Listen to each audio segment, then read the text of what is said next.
ধন্যবাদ করি সর্বশক্তিমান পিতাকে, মহান গুরু যিশুর নাম থেকে গুরুকে ধন্যবাদ।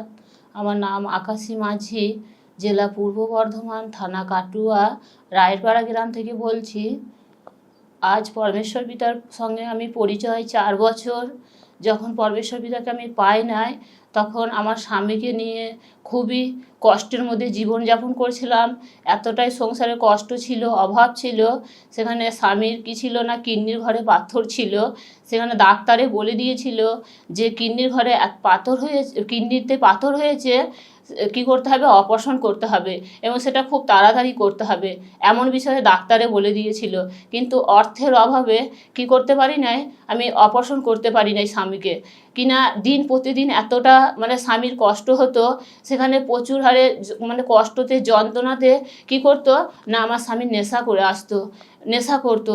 এমন এতটা যন্ত্রণা আরম্ভ হতো, সেখানে হাত পা মুখ পুরো বেঁকে যেত এবং হাসপাতালে কি করতে হতো, ভর্তি করতে হতো স্বামীকে। সেখানে কিছুদিন থাকতো, 2-4 দিন থাকতো, থেকে আবার পুনরায় বাড়ি আসতো, সুন্দর কর্ম করতো। কর্ম করার পর আবার সেই যন্ত্রণা আরম্ভ হতো। এমনভাবেই কি হচ্ছিল না, দিন কেটে যাচ্ছিল কষ্টের মধ্যে।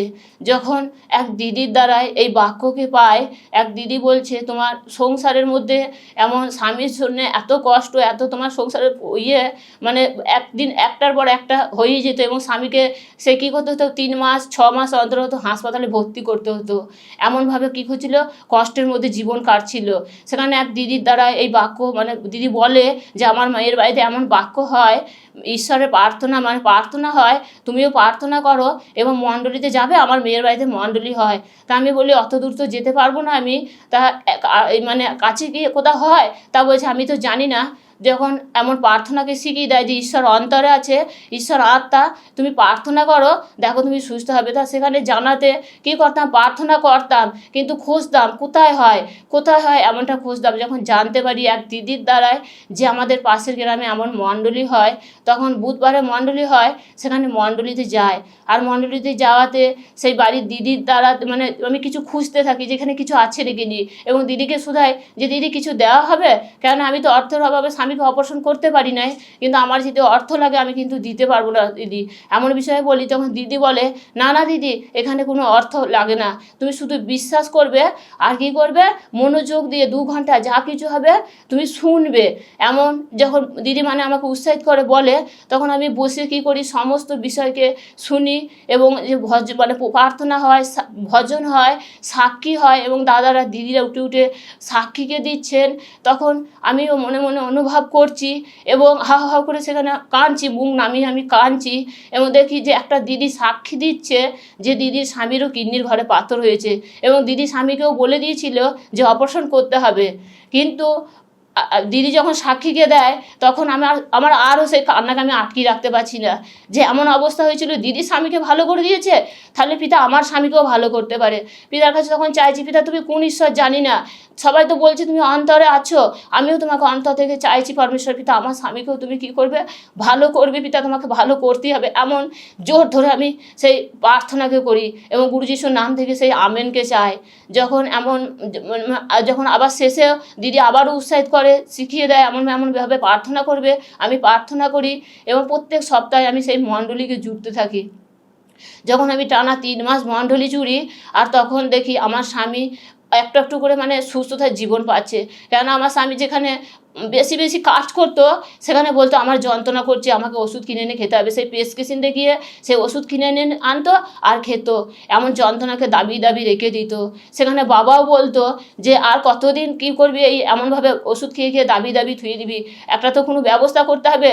এমন বলতো, তোর ছেলেরা তো ছোটো এখন, তাহলে এখন যদি কিছু হয় তাহলে তো কী করা যাবে, এমন বিষয় আমার বাবা বলতো। কিন্তু আমি অর্থের অভাবে কী করতে পারি নাই, স্বামীকে অপারেশন করতে পারি নাই গো। সেখানে যখন আমি মণ্ডলী যাই এবং মণ্ডলীতে যা কিছু শিখে আসি, সমস্ত বিষয়কে স্বামীকে এসে রাতের বেলাতে বলি যে এমন সাক্ষী হয়েছে, এমন বাক্যের দ্বারা উৎসাহিত হয়েছে, তুমিও চলো না মণ্ডলী, একদিন কাজ কামাই করে তুমি মণ্ডলী চলো না। এমন আমি প্রত্যেক সপ্তাহে আসি আর এমন বলতে থাকি। তখন আমার স্বামীও কী করলেন, একদিন মণ্ডলীকে গেলেন এবং মণ্ডলীতে গিয়ে স্বামীও সেই সাক্ষীকে শুনলেন এবং সাক্ষী শুনে স্বামীও সেই বাক্য বচনকে শুনে কী করলেন, বিশ্বাস করলেন এবং বিশ্বাস করাতে স্বামীর মধ্যেও সেই বিশ্বাস আসলো। আর আসাতে স্বামীও কী করলেন না, প্রার্থনা করতেন। এমন আমি যেমন প্রার্থনা করতাম, স্বামীও কী করতো, বসে বসে প্রার্থনাকে করতো। এবং প্রার্থনা করাতে এমনভাবে যখন আমি মণ্ডলী যেতেই থাকি, তখন আমি মানে স্বামী নিজে থেকে বলছে, মানে আমার বাবা বলছে যে যে আমার স্বামীর নাম তো স্বামীর নাম করে বলছে যে একবার ডাক্তারটা দেখাও বাবা। এমন যে ডাক্তারে বলে দিল, কোনো ডাক্তারকেও দেখালে না, কোনো রিপোর্টও করলে না, ওষুধ খেয়ে খেয়ে এমন দাবি রেখে দিচ্ছ। তখন আমার স্বামী নিজে থেকে বলছে যে আমার অপারেশন করতে লাগবে না, আমার পিতা আছে অন্তরে, আমার পিতা কী করেছেন, আমাকে ভালো করে দিয়েছেন, আজ আমার কোনো কষ্ট হয় না, কোনো যন্ত্রণাও হয় না। এমন আমার স্বামী তখন বলে, এবং আমার স্বামীর মধ্যেও সেই বিশ্বাস আসে। আর আমাকে কী করে, অনেক দূর দূরান্ত মণ্ডলীকেও যেতে দেয়। এবং আমার মধ্যেও যে কষ্ট ছিল, যে আমার মধ্যে কী কষ্ট ছিল, যে আমার টিবি রোগ ছিল, এবং টিবি রোগ ছিল সেই আমাদের বংশগত রোগ ছিল। সেই রোগে কী হয়েছে না, আমার একটা কাকা মারা গেছে, আমার দাদু মারা গেছে, আমার পিসি মারা গেছে, এবং আমার বাবাও মারা গেছে। সেখান থেকে আমারও সেই রোগ কী হয়েছিল, ধরা পড়েছিল। সেই রোগ ধরা পড়াতে কী হয়, আমি যখন বিছানগত হয়ে যাই, তখন সেই রোগ ধরা পড়ে। এতটাই আমি বিছানগত হয়ে গেছিলাম, বিছানা শয্যাশায়ী হয়ে গেছিলাম। সেখান থেকে যখন রোগ ধরা পড়ে, যখন আমি হসপিটাল থেকে আমাকে এমনি ওষুধ দিতে আসে বাড়িতে, আমি যখন খাই, তখন সেই ঘোরের মধ্যে পড়ে থাকতাম। সন্তান দিকে নিয়ে কোনো রান্না করে কি কর্ম করা আমি কিচ্ছু করতে পারতাম না। আমার মা এসে কী করতো, আমার সংসারকে চালিয়ে দিত। এমনভাবে কী হচ্ছিল, দিন কেটে যাচ্ছিল। যখন 6 মাস ওষুধকে খাই, সেই ওষুধের ডোজ যখন শেষ হয়ে যায়, তখন পুনরায় যখন আমি আবার রিপোর্ট করতে যাই, তখন ডাক্তার আমাকে এমন বললে যে তোমার রোগ হয়তো মানে ওষুধ হয়তো শেষ হয়ে গেছে, কিন্তু তোমাকে খুবই সাবধানে থাকতে হবে।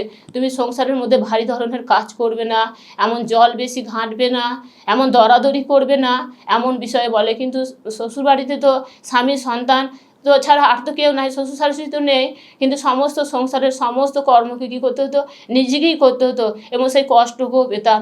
এবং স্বামীকে বলতাম, স্বামী বলতো যে প্রত্যেক দিনই তো বলো যে আজ এ হয়েছে, কাল সে হয়েছে, এমন বিষয় প্রত্যেক দিনই তো বলো। তাহলে আমি কী করবো, তোমাকে তো ডাক্তার দেখাচ্ছি, কিন্তু ডাক্তারও তো এমন বলে দিয়েছে, মানে এমন ওষুধ শেষ হওয়ার পরও আমার ঘরে কী হতো, সেই কাশির ওষুধ 12 মাস থাকতো। সেই কাশির ওষুধ আমাকে কী করতে হতো না, খেতে হতো। কেন, জল ঘাঁটলেই আমার কী হতো, সেই ভেতর সাঁই সাঁই করতো, আর প্রচুর হারে কাশি হতো। আর কাশলেই কী হতো, আমার মুখ দিয়ে রক্ত বেরোতো। এমন বিষয় হতো। যখন এমন ডাক্তারে বলে, কিন্তু ডাক্তারে বলে দিয়েছিল যে তোমাকে এইভাবেই ওষুধ খেয়েই জীবনকে কাটাতে হবে। কিন্তু আমি যখন পিতার কাছে প্রার্থনা, মানে স্বামী তো ভালো হয়ে গেছে, তখন পিতার কাছে জব্দ করে পিতার হাতকে ধরলাম। এবং পরমেশ্বর পিতা বচন দ্বারাই উচ্ছ্বাস করে যে পাহাড় বিশ্বাস করো, মার্কের 11:22 বচন দ্বারা আমাকে উৎসাহিত করে যে বিশ্বাস করো, ঈশ্বরকে বিশ্বাস করো, আর মনের মধ্যে সন্দেহ চিন্তাকে রেখো না। পাহাড় পর্বতের মতন সমস্যা কী হবে, তোমার সমুদ্রে গিয়ে পড়বে। যখন আমাকে উৎসাহিত করে, যে আমি তখন বুঝতে পারলাম যে পাহাড় পর্বত বলতে এই রোগকে বলছে। তখন পিতাকে আরও আমি সেই বচন ধরে প্রার্থনা করলাম যে পিতা, তুমি বলেছো পাহাড় পর্বতের মতন সমস্যা সমুদ্রে গিয়ে ফেলতে পারো পিতা, তাহলে ডাক্তারে বলেছে আমাকে সারা জীবন কী করতে হবে, ওষুধ খেয়ে যেতে হবে পিতা। আমি তো আজ থেকে আর ওষুধ খাবো না পিতা। যখন এই বচনের দ্বারায় কী করি, আমি উৎসাহিত হই, এবং বচন দ্বারায় আমাকে শেখায়, যখন আমি বুঝতে পারি যে আমার আর কিচ্ছু ওষুধ লাগে না, আমি আর কাশির ওষুধও খাই না, এমন আমার মধ্যে আর কোনো সংসারে যে কর্ম করি, কর্ম করাতে আমার আর কোনো কষ্টও হয় না সেখানে স্বামীও বলে যে তোমার তো আর কেন মানে কোনো কষ্ট হচ্ছে না। আমি বলছি না, আমার আর কোনো কষ্ট হচ্ছে না। তখন কী করি, সেই সমস্ত মানে প্রেসক্রিপশন যা কিছু ছিল সমস্ত কী করি, আমি ফেলে দিই, আর আমার ডাক্তার লাগে না তখন পরমেশ্বর পিতার কাছে আরও প্রার্থনা করি যে পরমেশ্বর পিতা, আমার তো পিতা এত বড় রোগ থেকে পিতা আমাকে মুক্ত করেছো। এবং আমার যে পায়ে যন্ত্রণা ছিল, পায়ের শিরার মধ্যে কী হতো, যন্ত্রণা আরম্ভ হতো, এতটা পরিমাণে যন্ত্রণা হতো, সেখানে আমি পাটা তুলে আর পাটা মানে নামাতে পারতাম না নিচেতে, এতটা কষ্ট হতো। সেখানে স্বামী কী করতো, আমাকে কোলের মধ্যে তুলে আমাকে টয়লেট করাতে নিয়ে যেত। এবং ডাক্তারের কাছে তো যেতাম, ডাক্তার সেই গাড়ি থেকে তুলে আমাকে কোলে ডাক্তারের চেম্বারে নিয়ে বসাতো। এবং ডাক্তার যখন আমাকে ইঞ্জেকশন দেয়, আমি 8 ঘন্টা সেই বেডের মধ্যেই শুয়ে থাকতাম। শুয়ে থাকাতে একটু যখন যন্ত্রণা আমার কম পড়তো, তখন আবার আমি বাড়ি আসতাম। এমনভাবে কি হচ্ছিল না, আমার দিনকে কেটে যাচ্ছিল কষ্টের মধ্যে। যখন ঈশ্বরকে পাই, তখন পিতার কাছে আবারও প্রার্থনা করাতে, এবং খঞ্জের বচন দ্বারাই আমি যখন উৎসাহিত হয়, খঞ্জের বচন দ্বারা যখন আমাকে উৎসাহিত করে যে মাথার গর্ভ থেকে খঞ্জ যদি সুস্থ হতে পারে, তাহলে তুমি কেন পারবে না দিদি। তুমি আজ থেকে প্রার্থনা করো যে পিতা ঈশ্বর, তোমার বাক্য জীবন্ত ও কার্য সাধু। এইভাবে আমি যখন প্রার্থনা করি এবং প্রার্থনা করাতে আমি অনুভব করতে পারি যে আমার পায়ে যন্ত্রণা আর হয় না। যেখানে ডাক্তার বলে দিয়েছিল যে তোমাকে প্রত্যেক মাসে মাসে কী করতে হবে, এমন ইঞ্জেকশনকে নিতে হবে, এবং স্বামীও বলছিল যে এমনভাবে কতদিন চলবে, এমনকি কোনো একটা ব্যবস্থা হবে না। তা ডাক্তারে বলে যে যতটা তোমার বয়স হবে তত তোমার বেশি পরিমাণে এই যন্ত্রণা আরম্ভ হবে। যত বেশি মানে আমি বুঝতে পারছি যে যত দিন যেত তত আমার বেশি যন্ত্রণা করতো। মানে সংসারে ছোটাছুটি করে কর্ম করতাম, তারপরে ছেলেরা ছিল, ছেলেদেরকে সমস্ত কিছু করাতে হতো, তা আমার পায়ে যন্ত্রণা আরও কষ্ট হতো। সেখানেও পরমেশ্বর পিতা আমাকে আশীর্বাদ করলো। তিনি আমাকে আমার পায়ের যন্ত্রণাকেও কী করলেন, তিনি এতটাই আশীর্বাদ করলেন, আজ আমার পায়েও আর এক ফোঁটা যন্ত্রণা করে না। কারণ আমি দিন প্রতিদিন মণ্ডলী যেতাম, সেই হেঁটে মণ্ডলী যেতাম। হেঁটে কী করতাম, আমি প্রত্যেক দিন আধ ঘন্টা আমার বাড়ি থেকে মণ্ডলী, আমাদের পাশের গ্রামে মণ্ডলী হয়, আধ ঘন্টা হেঁটে যেতে হয়। সেখানে আমি হেঁটে হেঁটে মণ্ডলী যেতাম। এবং স্বামী বলছে, কই তোমার তো আর পায়ে যন্ত্রণা করে না? আমি বলছি না, আর আমার পায়ে যন্ত্রণা করে না। আমার পিতা আমাকে কী করেছে, ভালো করে দিয়েছে। ঈশ্বরকে বিশ্বাস করাতে এবং ঈশ্বরের প্রতি ধৈর্য ধরাতে পরমেশ্বর পিতা আজকে আমাকে এবং আমার স্বামীকে রোগমুক্ত জীবন দিয়েছেন। সেখানে কী হতো, সংসারের একটার পর একটা অভাব তো ছিলই, এবং মানে আমার ছোট ছেলে আর না হয়তো আমার বড় ছেলে, নয়তো আমার কোনো না কোনো সমস্যা হতো। এবং বাড়িতে তো মাটির মানে বাড়ি ছিল, সেখানে মানে রাত হলে মানে একটা ভয় কাজ করতো। রাত হলে কি হতো না, খড়ের চাল ছিল, তা মরমর মরমর করে যেন মনে হতো কি হেঁটে যাচ্ছে, এমন বিষয় ছিল। এবং রাত হলে মানে যখন ঘুমোতাম দেখতাম পায়ের তোড়া সেই ছমক ছমক করে পায়ের তোড়া বাজছে, এমন কানের আওয়াজ আসতো। জানলা খুলতাম, খুলে কিচ্ছু দেখতে পেতাম না, কিন্তু স্বামীকেও বলতে পারতাম না। স্বামীও তো মধ্যে প্রচুর ভয় ছিল এবং আমার মধ্যেও প্রচুর ভয় ছিল, কিন্তু তবু সাহস করে দেখতাম, কিন্তু কিচ্ছু দেখতে পারতাম না। তো সেখানে আমি যখন ওঝা বাড়ি যাই, মানে আমি যেমন ব্যবস্থাতে যখন যাই, তখন আমাকে এমন বিষয়ে বলে যে তোমাকে বাড়িতে কাজ করতে হবে, কিন্তু অর্থের অভাবে সে কাজও তো করতে পারছিলাম না। কিন্তু এমন সময় আমার মা বলে যে একটার পর একটা হয়ে যাচ্ছে, কেমন আমার মা সেই টাকাকে দেয়, আর সেই টাকা দেওয়াতে আমি বাড়ির কাজও করেছিলাম, কিন্তু সেই কাজ করাতেও আমি কি না একটু মানে কিছু বুঝতে পারি নাই। যেমনভাবে আমার দিন কাটছিল কষ্টের মধ্যে, তেমনভাবেই কাটছিল, তেমনভাবেই ছেলেদেরকে নিয়ে আমার এমন দিনকে কেটে যাচ্ছিল। সেখান থেকেও আমি কী পাই নাই না, সুরাহা পাই নাই, সেখান থেকে আমি একটু শান্তি সুখ পাই নাই গো। কিন্তু পরমেশ্বর পিতার বাক্যে যখন যুক্ত হই, পরমেশ্বর পিতা বাক্যকে যখন মনোযোগ দিয়ে শুনি, ঈশ্বরের কাছে প্রার্থনা করি এবং মঙ্গলবাদ করি, পরমেশ্বর পিতার কাছে মঙ্গলবাদ করি, তখন পরমেশ্বর পিতা আমি অনুভব করলাম যে এমন আওয়াজ হতো, এমন যে চালের মধ্যে এমন কিছু হতো, তখন আমি এমন কিছু শুনতেও পাই না গো। এমন পরমেশ্বর পিতা এমন আমার বাড়িতেও কী করেছে, আশীর্বাদ করেছে, আমার বাড়িকেও পিতা কী করেছে, আশীর্বাদ করেছে। এমন আমার ছোট ছেলের মধ্যে এমন সমস্যা ছিল যে আমার ছোট ছেলে প্রচুর দুরন্ত এবং কথাকে শুনতো না, মানে যেখানে যেতে পারার কথা সেখানেই আমার ছোট ছেলে কি যেত। এবং এমন মানে পাঁচটা ছেলের সঙ্গে তো ছোটো মিশবে, সেখানে মিশতো এবং কী করতো, অন্যের ক্ষয়ক্ষতি করে দিয়ে আসতো এবং অন্যের মানে মারধর করে দিয়ে আসতো, মারধর করতো।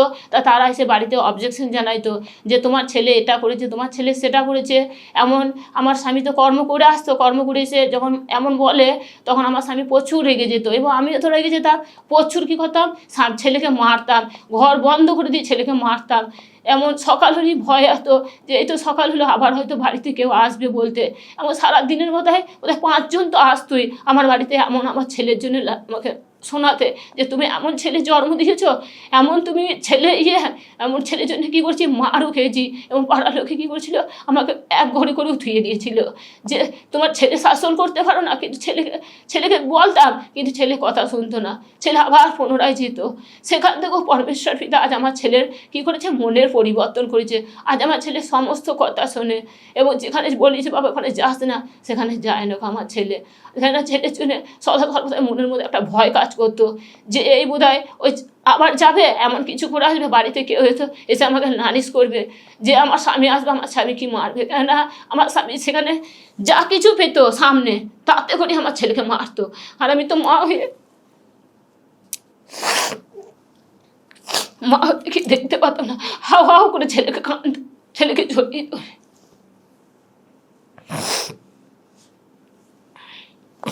তা সেখান থেকে এইভাবে কী হতো, এবং ছেলের জন্য অনেক ব্যবস্থা গিয়েছি যে কীভাবে আমার ছেলের মনের পরিবর্তন হবে।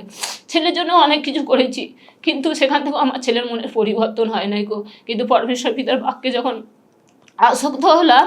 পরমেশ্বর পিতা বলে না, বিনয় করি ঈশ্বরের সঙ্গে পরিচিত হও, শান্তি পাইবে। যখন আমি সম্পূর্ণরূপে ঈশ্বরের সঙ্গে পরিচিত হলাম, পরমেশ্বর পিতা আজকে সত্যি তিনি মঙ্গল শান্তিকে আমার সংসারে দিয়েছে, এবং স্বামী সন্তান সকলে বিশ্বাস করে এবং সকলে আমরা সুস্থতার জীবন পেয়েছি। পরমেশ্বর পিতা আজ আমাদেরকে খুবই সুস্থতে রেখেছে, শান্তিতে রেখেছে এবং সুখ শান্তির জীবনকে তিনি দিয়েছেন পরমেশ্বর পিতা। তা পরমেশ্বর পিতার তো ইচ্ছা যে পিতা আমার বাড়ি থেকে তো কর্ম হচ্ছে, পিতা তো আমার বাড়ি থেকে কর্ম করাচ্ছে। পিতার কাছে আমি ইচ্ছা করি যে আমি যেমন কষ্ট দুঃখের মধ্যে জীবন কাটাচ্ছিলাম, এখনও অনেক সন্তানরা পড়ে আছে কষ্টের দুঃখের মধ্যে। আমারও ইচ্ছা সেই সন্তানকেও পরমেশ্বর পিতা সেই স্থানে আমাকে নিয়ে যাবেন এবং সেই স্থানে সেই সন্তানদের এই সত্য বাক্যকে যেন আমি জানাতে পারি, এবং সেই সন্তানরাও পিতা আপনার স্থানে এসে আপনাকে চিনুক, আপনার সঙ্গে পরিচয় হোক আর শান্তির জীবনকে পাক। আমার এতটাই ইচ্ছা। ধন্যবাদ করি সর্বশক্তিমান পিতাকে, মহান গুরু যিশুর নাম থেকে গুরুকে ধন্যবাদ। সকলকে অন্তর থেকে নমস্কার।